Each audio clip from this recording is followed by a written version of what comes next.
Super Radio, DZBB, Balitang Tama, Balitang Totoo.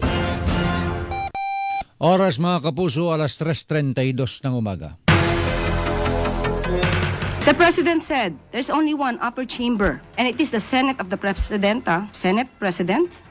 it is the Senate of the Philippines, led by acting Senate President Sherwin Gatchalian. Kung sino po yun ni-recognize, dapat matanggap na po ng kabilang panig. It is now being validated and it has been deferred to the proper authorities. Sa mga nagtatangka, dahil nga may nauulinigan po na ganitong mga security threats, kayo man ay senador o ordinaryong tao na nagsasagawa nito, hindi po kayo makakaligtas sa kamay ng batas. I have to find out kung saan yung source ng info and then find out kung ano talaga yung specific threat. If there is a threat, syempre, it's always naman yan, calibrated yung response natin according to the threat level. Nadagdagan natin yung deployment ng ating mga tao, no? To make sure that the premises are really securely covered. Okay? So, medyo mag-iigpit pa tayo ng pag-i-inspection. And yun, among others, yung pag-i-inspection ng inspection. At dahil po ito dun sa information ng NBI na may security threat sa Senate, sir? Yes. Unless sinabi na the intelligence community says na there's no real threat, we will treat it as it is, no? Pag sinabi na may threat na gano'n, then we will address it. We'll do something about it. Umaga na! Balita na! Ngayon ay araw ng Miyerkules, ika-10 sa buwan ng Hunyo, taong 2026.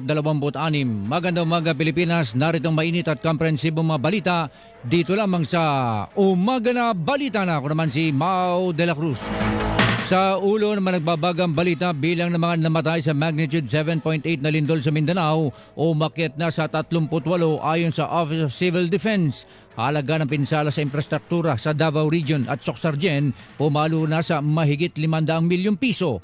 Senado isinailalim sa heightened alert sa gitna ng umano'y potential threat o banta batay sa natanggap na impormasyon mula sa NBI.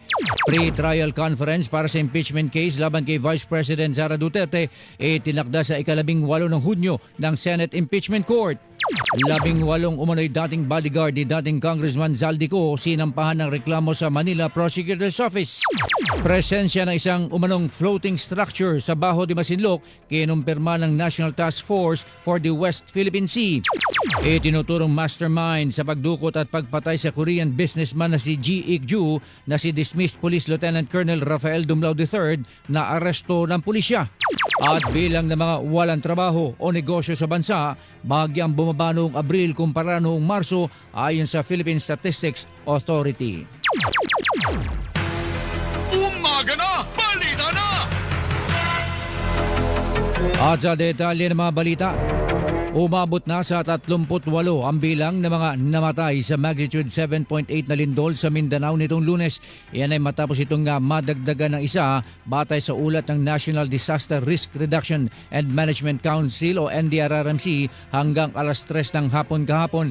Ayon kay Assistant Secretary Bernardo Rafaelito Alejandro de Fort, bukod dito ay nasa 478 ang sugatan habang 4 ang patuloy na hinahanap. Samantala sinabi ng OCD na sa ngayon ay nasa mahigit 500 milyong piso na ang halaga ng pinsala sa mga infrastruktura sa Davao Region at Soc-Sargen.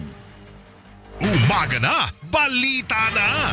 Pinamamadali ni Pangulong Bongbong Marcos sa mga ahensya ng pamahalaan ang pagtugon sa maagarang pangangailangan ng mga individual na apektado ng magnitude 7.8 na lindol sa Mindanao. Ayon kay Undersecretary Harold Cabreros, Administrator ng Office of Civil Defense, una nilang ipinarating kay Pangulong Marcos ang detalye hinggil sa mga napinsalang infrastruktura. Pinatututukan naman ng Pangulo sa DOH at DPWH ang kapakanan ng mga pasyente sa mga ospital sa Mindanao, lalo na ang mga naapektuhan ng malakas na lindol. Inatasan din ng Pangulo si Energy Secretary Sharon Garin na gawing prioridad ang pagbabalik ng supply ng kuryente sa mga ospital. Nakikipag-ugnayan na rin ang DepEd sa mga lokal na pamahalaan para masigurong ligtas sa mga paaralan matapos ng lindol, habang tiniyak sa Pangulo ni DICT Secretary Henry Aguda na matatag ang signal sa mga apektadong lugar. Samantala, tiniyak naman ng Pangulo sa lokal na pamahalaan ng General Santos City ang paghahatid ng tulong sa lugar, habang puspusa naman ang paghahanda ng mga relief goods sa pangunguna ng DSWD. Bukod dito, plano rin ni Pangulong Marcos na magtungo sa mga apektadong lugar, ngunit hindi pa alam sa ngayon ang petsa para rito. Kayo'y nakikinig sa Umaga na, Balita na! Posibleng isang linggo pa bago muling buksan sa commercial flights ang General Santos International Airport kasunod ng tinamong pinsala sa magnitude 7.8 na lindol. Ayon kay Transportation Acting Secretary Giovanni Lopez, kailangan munang ayusin ang passenger terminal building ng paliparan upang matiyak na ligtas ito para sa mga pasahero. Kailangan naman i-check yung electrical wiring at saka yung mga cable wiring sa ilalim. Otherwise, baka magka-problema pa tayo sa kuryente, maka-short circuit pa. So kausap namin yung airlines kanina, pati yung mga engineers natin, mga tao natin sa CAAP, we're giving them 1 week. Just 1 week na para ayusin a certain area, make it safe. Yun naman ang utos ng ating Pangulo. Ang utos ng Pangulo to restore public services, of course, without sacrificing the safety and of course the quality of the entire edifice, no? Samantala, simula kahapon ay maaari na magamit ang control tower ng paliparan matapos matiyak ang katatagan nito sa kabila ng mga nakitang bitak at basag sa mga salamin. Dahil dito, maaari nang magamit ang Jensen Airport para sa mga biyaheng panggobyerno, militar at humanitarian efforts. Ang mga apektadong pasero ng commercial flights pinalilipat muna sa Davao International Airport. Nag-issue na po tayo ng special permit sa mga buses sa mismong Davao Airport para magiging airport to airport na po yung biyahe nila. No, so pagbaba nila sa Davao, sasakay sila sa bus, no? May staging area tayo sa Davao Airport para doon na sila sumakay yung mga buses papuntang Jensen. It will take like I think 2 to 3 hours by land. Samantala, nagdamo rin ng pinsala ang Port of Jensen na kilalang bagsakan ng isdang tuna. Kasama natin si GMJ Santiago ngayon, ma'am. We're asking them to coordinate dito sa port sa Davao, no, Port of Malalag yata doon, para doon muna lahat in the meantime habang ina-assess itong ating pantalan sa Jensen. Kasi even the admin building, we're not allowing our employees to get inside sa admin building. Nasandito sila sa parang covered court nila. Dito kami nagmi-meeting. So we have to check kapag condemn na ba talaga. Kasi yung birth itself is 1990s pa eh. So medyo katagalan na rin. We just have to make sure na safe po. Tinig ni DOTR, Acting Secretary Giovanni Lopez. Umaga na, Balita na sa Super Radio DZBB. Tuloy-tuloy ang operasyong bayanihan ng GMA Kapuso Foundation sa mga naapektuhan ng magnitude 7.8 na lindol sa Mindanao. Sa mga nais magpadala ng tulong, maaari kayong magdeposito sa mga bank accounts ng GMA Kapuso Foundation o magpadala sa Cebuana Luilier. Maaari rin magpadala sa pamamagitan ng QR code ng GMA Kapuso Foundation sa GCash at Palawan Pay. Pwede rin kayong mag-donate mga kapuso online sa pamamagitan ng Globe Rewards, Metrobank Credit Card, Lazada at Shopee. Super Radio DZBB. Bantay Lindol. Tanggap na ng bagong balita, Philippine Army nagsagawa ng Aerial Rapid Damage Assessment and Needs Analysis sa mga lugar na naapektuhan ng malakas na lindol sa Mindanao. Detalye mula sa ating kasama si Carlo Mateo. Partner Kaloy! Yes, sa partner, pinagunahan na ng 10th Infantry Division ng Philippine Army ang isinagawang Aerial Rapid Damage Assessment and Need Analysis sa mga lugar na naapektuhan ng malakas na lindol sa Jose Abad Santos at Balut Island sa Sarangani, Davao Occidental. Kasabay nito, nagpapatuloy ang humanitarian assistance and the disaster response operation ng Aguila Division sa General Santos City at yung pang-apektadong lugar. Nagsagawa rin ng mga militar ng search and rescue operation, damage assessment, clearing operation sa mga kalsada at pagtulong sa mga lokal na pamahalaan at iba pang ahensya.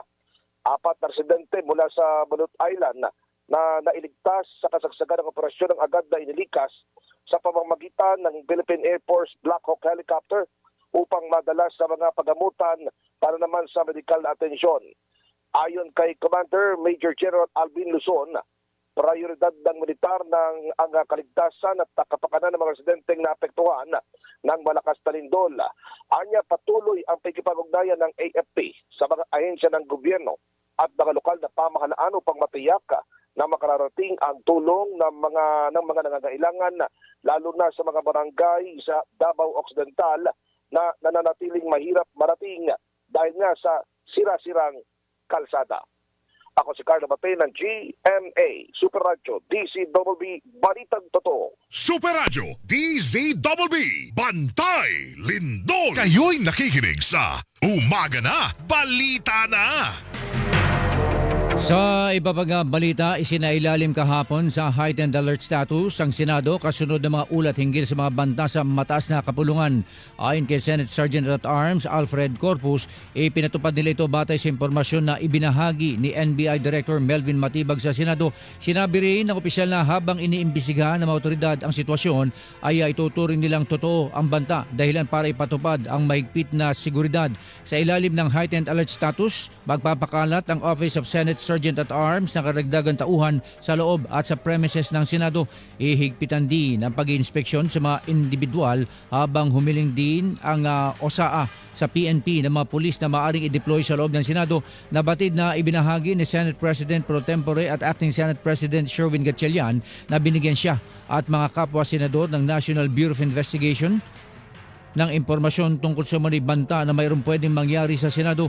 Giniit din ni Senador Vicente Soto III na lubhang seryoso ang banta sa Senado at may tuturing ito na clear and present danger kaya kailangan ng seryosong hakbang. Umaga na, Balita na sa Super Radio DZBB. Kinwestiyon ni Senador Alan Peter Cayetano ang kredibilidad ng ulat na may banta umano sa seguridad ng Senado mula sa impormasyon na natanggap ng National Bureau of Investigation o NBI. Ayon kay Cayetano, kung may banta talaga ay dapat alam ito ng lahat ng senador at individual na nagtatrabaho sa Senado dahil ang seguridad ay hindi lang umano para sa ilang tao lang.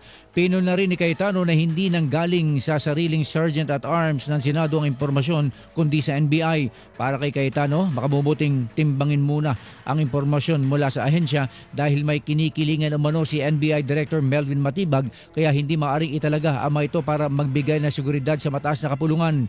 Sinusubukan pa ng GMA News na makuha ang panig ng bagong mayorya ng Senado hinggil dito. Umaga na, Balita na. Itinakda na ng Senate Impeachment Court sa ika-18 ng Hunyo ang pre-trial conference para sa impeachment case laban kay Vice President Sara Duterte. Ayon kay Bicol Saro Party List Representative Terry Ridon, formal nang naipadala sa House Prosecution Panel at sa Vice Presidente ang Notice of Pre-Trial Conference na pirmado ni Acting Senate President at Presiding Officer Sherwin Gatchalian. Batay sa abiso, maaaring dumalo sa pre-trial ng personal o sa pamamagitan ng kanilang counsel sina Duterte at ang House Prosecution Panel at inaasahang resolbahin ang mahalagang usapin gaya ng stipulation of acts, marking of documentary, real evidences, identification o pagtukoy sa mga testigo, pagtatakda ng mga petsa ng paglilitis at panukalang sequence para sa presentasyon ng mga ebidensya. Dagdag ni Ridon, inatasan din ng impeachment court ang dalawang partido na magsumite ng pre-trial briefs nang hindi lalampas sa ika-15 ng Hunyo. Hindi naman bukas sa media o sa publiko ang pre-trial upang mabigyan laya ang mga partido na mapag-usapan ang layunin ng pre-trial. Kayo'y nakikinig sa Umaga na, Balita na. Naghain ng reklamong cyber libel at libel si Manila 6th District Representative Bienvenido Abante Jr. sa Manila Prosecutor's Office laban sa Manila 18 dating bodyguard ni dating Congressman Zaldico. Kasama rin sa inreklamong abogado ng 18 na si Attorney Levi Baligod at isang media network. Paliwanag ni Abante na nahimik siya sa gitna ng mga umanay paninira sa kanya at hindi siya papayag na muling gamitin at sirain ang kanyang pangalan. Dagdag ng kongresista, isinama niya ang media entity dahil hindi man lang kinuha ang kanyang panig sa issue.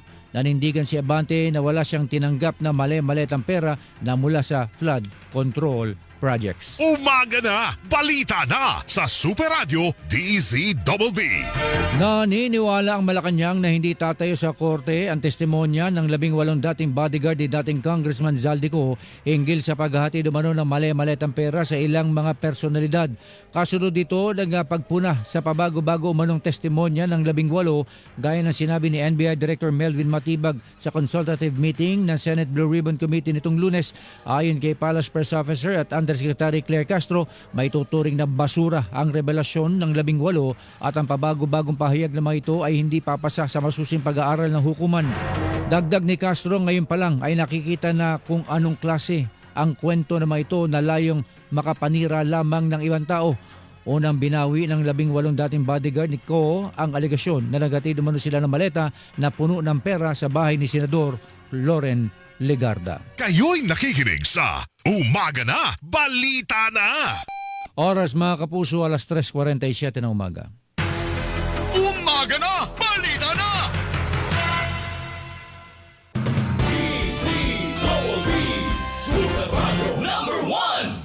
DZBB, balitang totoo!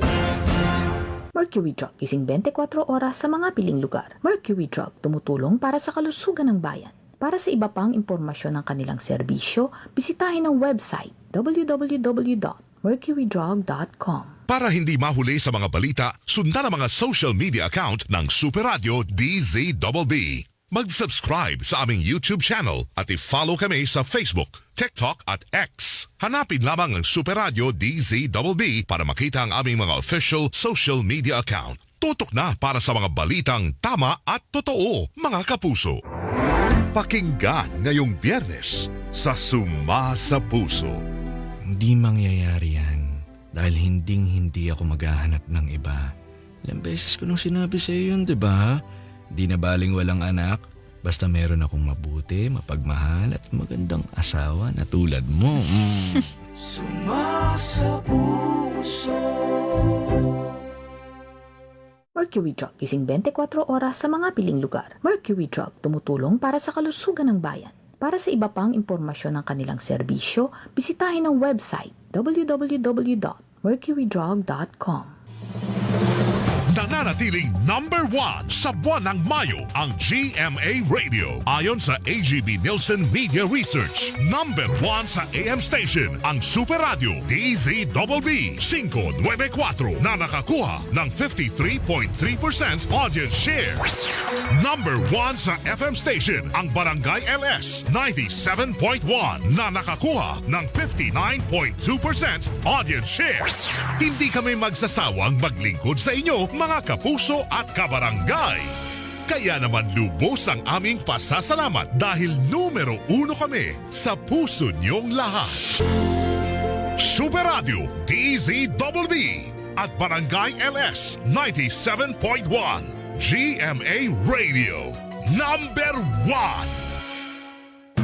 DZBB Super Radio number 1. Mga kapuso, si Weng de la Peña po ito. Tuloy-tuloy lang ang aming paglilingkod po on air at online upang lahat ng dapat niyong malaman tungkol sa kaganapan sa ating bayan ay agad niyong nalalaman. Nang buo sa detalye at buo sa katotohanan dahil ang Super Radio DZBB ay walang kinikilingan, walang pinoprotektahan. Noon at ngayon, serbisyong totoo. DZBB Super Radio number 1. Super Radio DZBB. Balitang tama, balitang totoo. Umaga na, balita na! Sa pagbabatuloy ng umaga na balita na kinumpirma ng National Task Force for the West Philippine Sea o NTF-WPS ang impormasyon mula kay AFP Chief of Staff General Romeo Browner Jr. nitong Lunes kaugnay sa presensya ng isang floating structure sa Baho de Masinloc. Sa tulong ng aerial monitoring ng ilang ahensya, nakumpirma ang 6x6 meter na floating structure na isa umunong antena. Sa nakuha namang mga larawan ng AFP, nakita rin ang presensya ng isang tao sa ibabaw nito. Batay sa pinakahuling pagbabantay ng PCG, nasa teritoryo ng Baho de Masinloc ang naturang platform kung saan namataan din naman ang ilang individual. Mahigpit naman nakikipag-ugnayan ng NTF-WPS sa mga ahensya ng gobyerno para matukoy ang layunin at epekto ng pagkakabit ng naturang kagamitan at mga kaugnay na aktibidad sa Baho de Masinloc. Umaga na, balita na sa Super Radio DZBB. Hindi lamang pandigma at mga makabagong gamit ang puwersa ng Philippine Navy kundi may suporta rin sa mga mamamayan sa gitna ng kalamidad. Yan ang binigyan diin ni Pangulong Bongbong Marcos sa mensahe sa pagdiriwang na ika-100 at 28 anibersaryo ng pagkakatatag ng hukbong dagat ng bansa. Sinabi ng Pangulo na kasabay ng pagdiriwang ang pagpapakita ng commitment ng Navy na tumulong sa sambayanan. In these critical moments, we witness the enduring commitment of the Philippine Navy to protect and to serve the Filipino people. Following the earthquake, Naval Forces Eastern Mindanao immediately activated its disaster response mechanisms and placed its rescue team on heightened alert for emergency response and humanitarian assistance operations. Tinig ni Pangulong Bongbong Marcos. Dagdag ni Pangulong Marcos na sa interest din ng bansa ang pagpapalakas ng kakayahan ng Philippine Navy para tugunan ang nagbabagong hamon sa karagatan at pangunahan ng pangangalaga sa teritoryo. Umaga na, balita na!